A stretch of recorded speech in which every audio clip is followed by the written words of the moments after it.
Now we're going to take a look at multiplying two binomial radical expressions that happen to be conjugates of one another.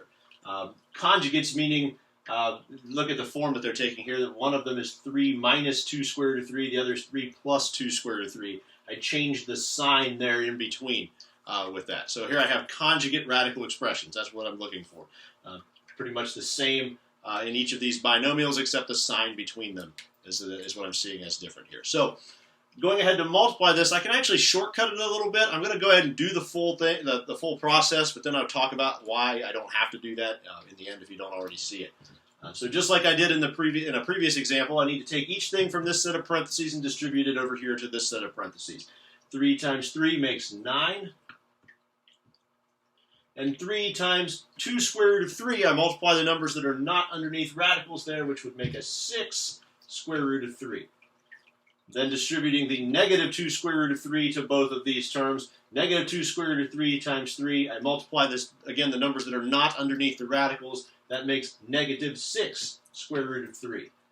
And then finally, negative 2 square root of 3 times positive 2 square root of 3. And negative times a negative makes, negative times a positive makes a negative.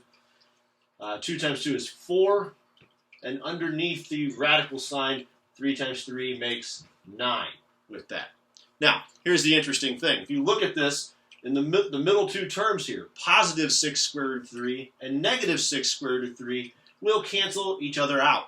That will happen every single time that you're multiplying a pair of conjugates. So save yourself a little bit of work if you want, and just know, hey, if I recognize these as conjugates, I just have to multiply the first thing here times the first thing there. 3 times 3 is 9, and then the last thing times the last thing, and I get this negative 4 square root of 9. Now, continuing to clean that up a bit, that becomes 9 minus 4 times the square root of 9 right there is actually 3. So that becomes 9 minus 4 times 3 is 12. And 9 minus 12 is negative 3. So when I multiplied these conjugate radical expressions, I have a nice rational number there for an answer. I have the negative 3 for the product of this. So the radicals will go away completely whenever you do this, as long as they're conjugates.